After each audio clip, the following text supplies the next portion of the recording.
Good morning, everyone. It's bright and early on Friday, ahead of another Premier League weekend, and I'm Nick Watts. I'm back for We Love Betting after my FA Cup break. And if you don't know why I take a break for the FA Cup, just look at the results. Obviously, team selection so important, evidenced by the West Ham game. And some pretty mental results all round. So I generally don't bother with FA Cup weekends, I have to say. But it's Premier League this weekend, and so I'm back with another 3 bets. Let's get stuck in straight away, because I'm starting with the 12:45 kickoff between Chelsea and Hull. Chelsea obviously looking quite strong again. They had a good Christmas. 4 wins and a draw in the league, the draw being Arsenal, of course, which is exactly what they came for. That said, the defeats that they have had have been somewhat sporadic, or almost out of the blue. I think the last 2 have been preceded by 3 straight wins, as they're on now in the league. So you never really know what to expect from this Chelsea side. You do feel like there is a bit of a blip in them here and there, despite their quality and their depth. And also Hull, I mean, you've got to give them credit. Their home record is fantastic. It's 6th in the league, behind only the top 5, so Man City, Chelsea, Arsenal, Everton and Liverpool. And it's been built on a solid defence, as you know. 70% of their games overall, and also at the KC Stadium, have been under 2.5 goals. So quite a few 1-0 victories in there, or narrow wins at least. Chelsea about 50-50 on the over-unders away from home. And my feeling is that the bookies have kind of based the pricing on the over-under market here on that fact.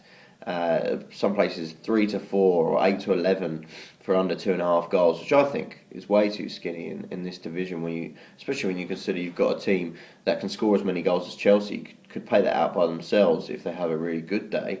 Hull's home opponents give something away here, and kind of led me to this bet, which you may have sensed is over 2.5 goals.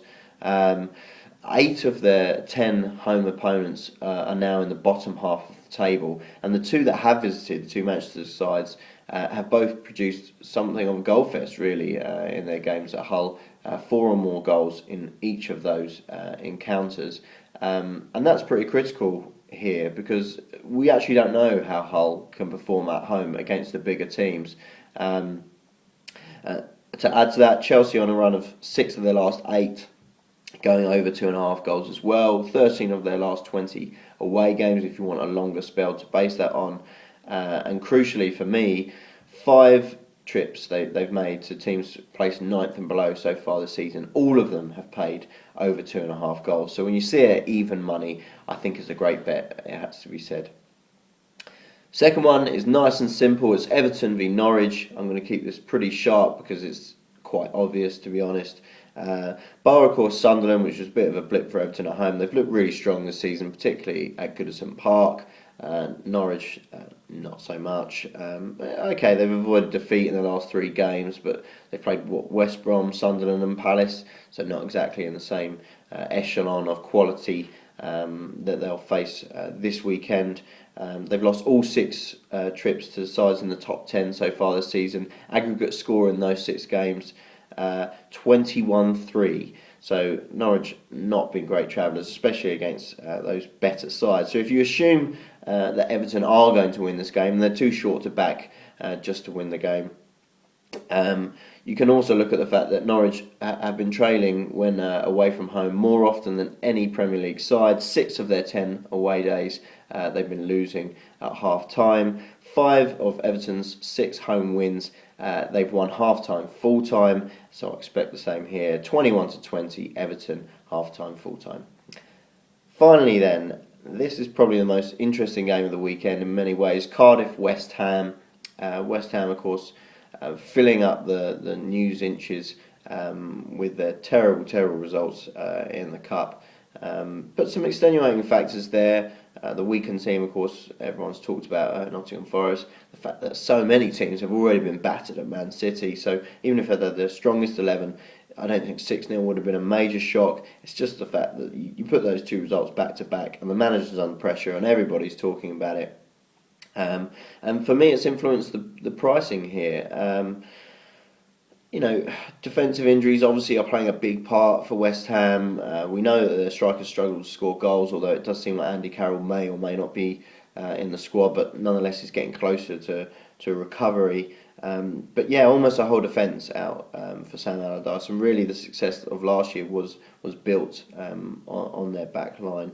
But to have Cardiff, who, lest we forget, have won one game since November 9th in the league. Okay, they've got a new manager. Okay, they've won a cup tie and done well there. But for me, to have them odds on in this game is a little crazy, really. You see some of the prices they've been in recent weeks, close to the kind of 6-4 mark against, fairly average opposition.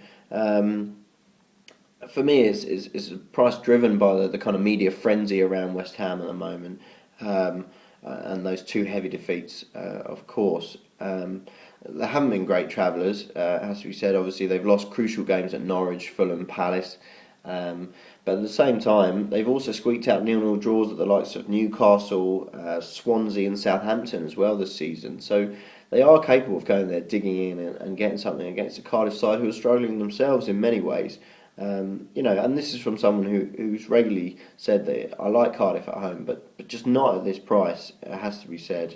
So basically, I feel the prices are wrong.